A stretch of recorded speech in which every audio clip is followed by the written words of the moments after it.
Bien, echábamos un vistazo a lo que era la noticia en Chile ahora. Vamos a revisar el tema de conversación en Perú. Para ello saludamos a Carmen Alvarado. Compañera, buen comienzo de semana, buen lunes para ti.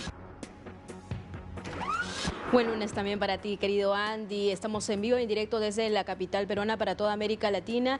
Y en esta oportunidad tengo el agrado de conversar, de entrevistar al doctor Aníbal Quiroga, un reconocido abogado constitucionalista aquí del Perú y que también es abogado de la exfiscal de la Nación, Patricia Benavides. Hay novedades, por cierto, porque ya el Poder Judicial ha rechazado esa medida que se había adoptado por parte de otro de los abogados también de Patricia Benavides, es decir, buscaba su restitución a lo que también la Junta Nacional de Justicia había hablado en su oportunidad. La reposición de la señora Patricia Benavides es el asunto central, pero luego también vamos a hablar con él acerca de esta incapacidad temporal de Dina Boluarte, algo que hemos explicado en reiteradas ocasiones aquí en DNews, esto por sus operaciones. Pero voy a empezar con la noticia del día. Un placer, doctor, estar con usted para toda la pantalla de América Latina. ¿Cómo está? Buenas tardes, mucho gusto. Ahora, sobre esta resolución del Poder Judicial que no cae muy bien para Patricia Benavides, porque aquí el fin es la reposición a su cargo como fiscal de la Nación. ¿Cuáles son los escenarios que se presentan para su patrocinada? Bueno, lo que ocurre es que en el Perú, a diferencia de la Argentina, hay un tribunal constitucional y entonces el escenario tiene dos vertientes. Primero el Poder Judicial y luego el Tribunal Constitucional. Y es sabido que en el Poder Judicial es difícil poder sacar eso adelante. De hecho, también en el caso anterior el Poder Judicial le dijo no al acceso al Tribunal Constitucional y eso ha sido recorregido la semana pasada y el tribunal ha dicho tienes la obligación de elevar el tema para que yo lo vea. La última instancia en materia de derechos humanos en este caso es entonces el Tribunal Constitucional, pero hay que pasar primero por las horcas caudinas del Poder Judicial. De acá vendrá una apelación a la Corte Superior y dependiendo de lo que la Corte diga, si es negativo aún, hay que ir al tribunal porque al final de cuentas la situación de ella se va a definir en el Tribunal Constitucional. Claro, recuerdo mucho la última entrevista que le hice también al doctor del Castillo, Jorge del Castillo, y dijo que a partir de ese momento, a partir de la resolución de la Junta Nacional de Justicia, iban a emprender una larga batalla. Esa larga batalla se está dando. Ahora le consulto sobre el Tribunal Constitucional. ¿En cuánto tiempo podrá la señora Patricia Benavides tener un resultado, ya sea positivo o negativo? Sí, en el caso de nuestro amparo serán aproximadamente medio año, en 6 meses. En el caso de lo que tiene el doctor del Castillo serán 9 meses. Correcto. Un poco más, sí. Entonces, eso todavía tiene para largo. Ahora, para tenerlo en claro y explicar bien al auditorio lo que usted ha presentado, es decir, desde su despacho, ¿en qué consiste exactamente? Básicamente en cuestionar que 2 de los miembros de la Junta no debían ser miembros de la Junta. En tal caso una magistrada, porque la Constitución dice que para ser miembro de la Junta hay que tener no más de 75 años y había superado esa edad largamente. En este año.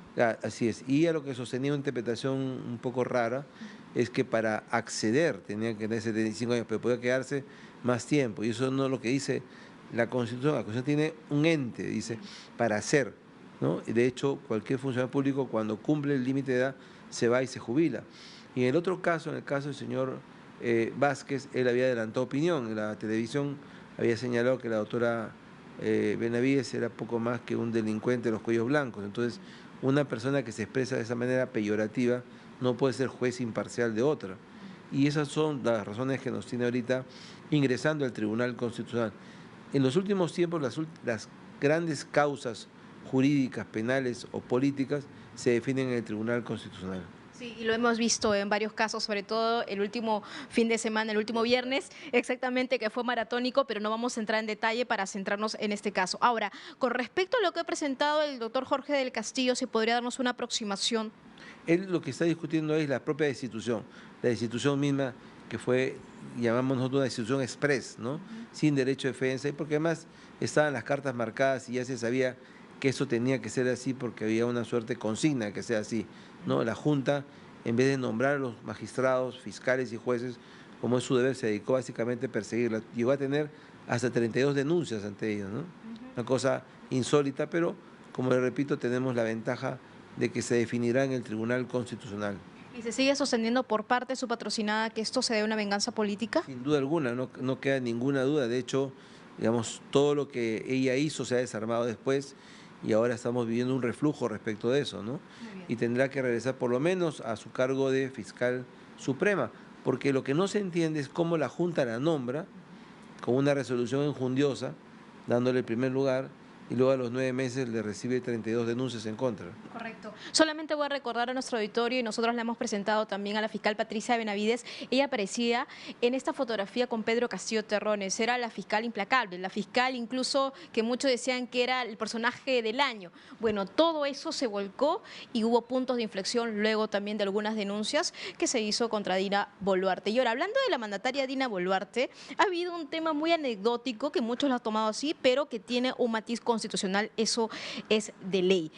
Ella, Andy, hay que recordar que se sometió a una cirugía. Ella dijo por funcionalidad respiratoria, no estética, pero más allá del porqué o de las razones, ¿qué dice la Constitución, abogado? La Constitución tiene dos supuestos, ¿no? La incapacidad temporal y la incapacidad permanente. Y es permanente cuando es vacado, o cuando fallece, o cuando renuncia, y en ese caso se abre la sucesión presidencial para siempre. Y cuando es temporal hay que comunicarle al Congreso, y con eso habilita al vicepresidente y en su defecto al presidente del Congreso, y luego retorna el mandato al presidente, pero eso no se ha hecho, ¿no? Entonces ella aduce que no ha estado en un momento fuera de sus capacidades, pero una rinoplastía sí pone a una persona, si no es con anestesia general, en una sedación total. Y si yo me pregunto y digo, si entonces no hay incapacidad temporal, ¿para qué está previsto en la Constitución? ¿Y por qué es que es el Congreso el que tiene que crear? No uno mismo, no dice yo voy a estar incapaz o no.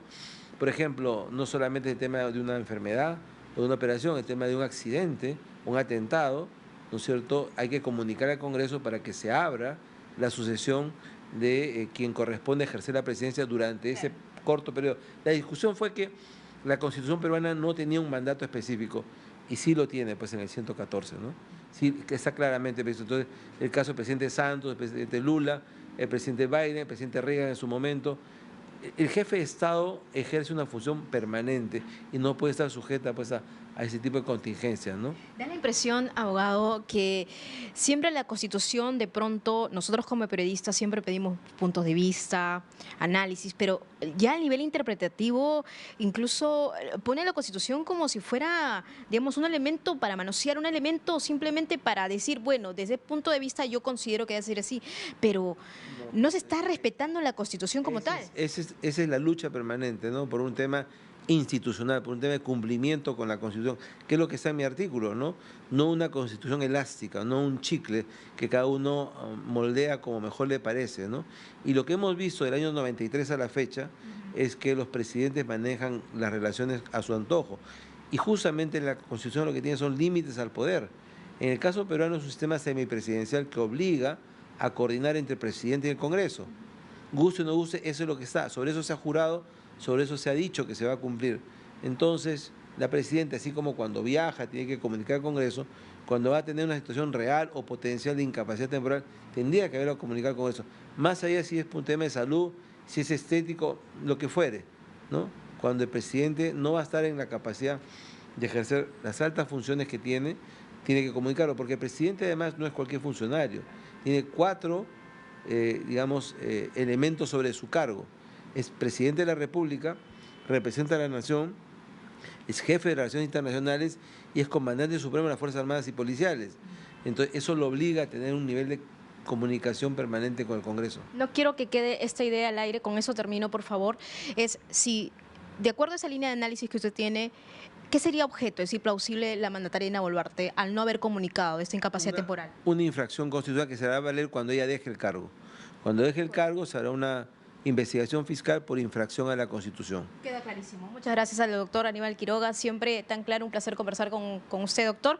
Volvemos con estudios. Adelante, Andy. Gracias, Carmen. Una buena tarde para ustedes. Gracias por las precisiones.